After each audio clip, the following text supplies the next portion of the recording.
Goeienaand, good evening, fellow South Africans and citizens of the world.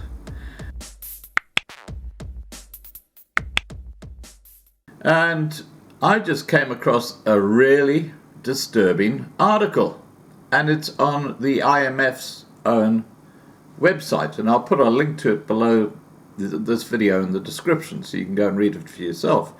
But basically what it's all about, and I'll give you a bit of the background, is that under this great reset that Klaus Schwab from the World Economic Forum is talking about, there's going to be one global government which will be basically run by big business, or it'll be unelected people like the EU, they're just bureaucrats, and there will be one global currency. Now the global currency is what we're looking at here.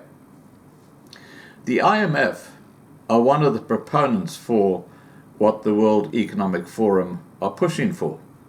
And of course, so is Bill Gates. Now, Bill Gates is not just involved in viruses or vaccines.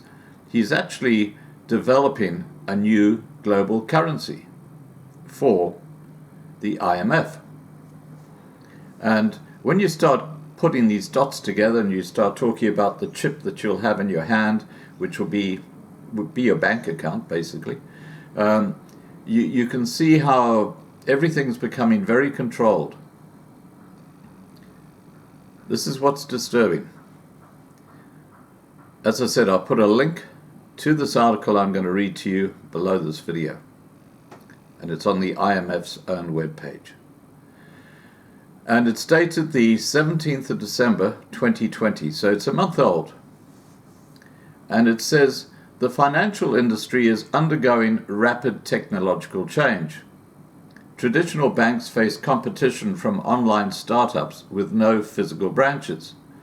Social media and other digital platforms are expanding into payments and credit. The increase in demand for digital services triggered by COVID-19 is turbocharging the transformation. The confluence we're witnessing is driving fintech innovation and raises important questions. What are the transformative aspects of recent financial innovation that can uproot finance as we know it? Which new policy challenges will the transformation of finance bring? And then it goes on to say, recent IMF and ECB staff research distinguish two areas of financial innovation. One is information, new tools to collect and analyze data on customers, for example, for determining credit worthiness. Another is communication, new approaches to customer relationships and the distribution of financial products. We argue that each dimension contains some transformative components. And then it goes on to say, the most transformative information innovation is the increase in use of new types of data coming from the digital footprint of customers, various online activities, mainly for credit worthiness analysis. So we're talking about, whether they should lend you money or not, okay? Credit scoring using so-called hard information, income, employment time, assets and debts, is nothing new. Typically, the more data is available, the more accurate is the assessment. But this method has two problems. First, hard information tends to be proclical. I don't know what that word is. In other words, it boosts credit expansion in good times, but exacerbates contraction during downturns. The second and most complex problem is that certain kinds of people, like new entrepreneurs, innovators, and many informal workers, might not have enough data available. Even a well-paid expatriate moving to the US can be caught in the conundrum of not getting a credit card for lack of credit record, and not having a credit record for lack of credit cards. Fintech resolves the dilemma by tapping various non-financial data, the type of browser and hardware used to access the internet, the history of online searches and purchases. Okay, so now what you're talking about here is these banks are going to actually be looking into where you search on the internet and then give you a credit worthiness related to that. I'm not joking, it's in the article. Recent research documents that once powered by artificial intelligence and machine learning, these alternative data sources are often superior than traditional credit assessment methods and can advance financial inclusion, for example, enabling more credit to informal workers and households and firms in rural areas. Now, how do they get this information? Well, I'll tell you. Through Google.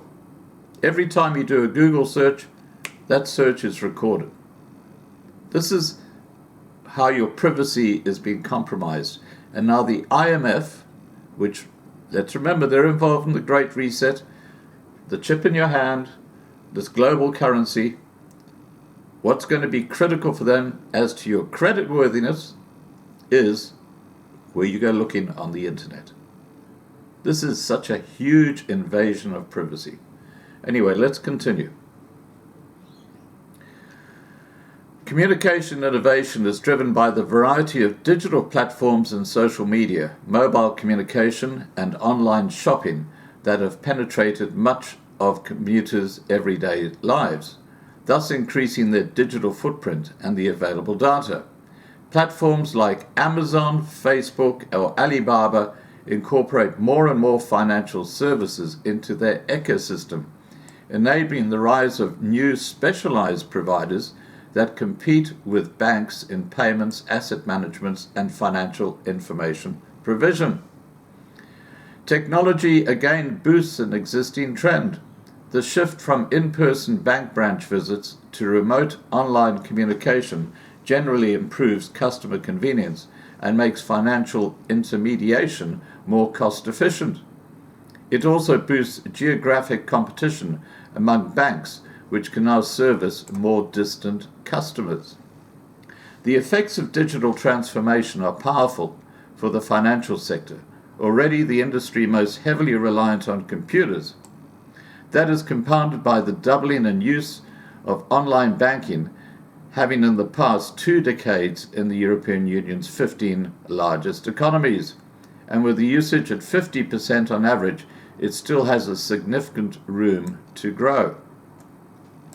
So if you look at what's going on behind the scenes, you can see that the International Monetary Fund, or the IMF, which is going to be basically the global bank for this global currency, is now rolling out a system where they can track and trace everything you look at on the internet. And if you look at the wrong things, or if they don't like you, then your credit score will go down. This is quite extraordinary. And this is going on behind our backs. And Google is heavily involved in this. All right, guys, please remember to subscribe to be kept informed. Ring the bell for the updates. Please like this video. Please share this video. And above all, please stay safe. Bye for now.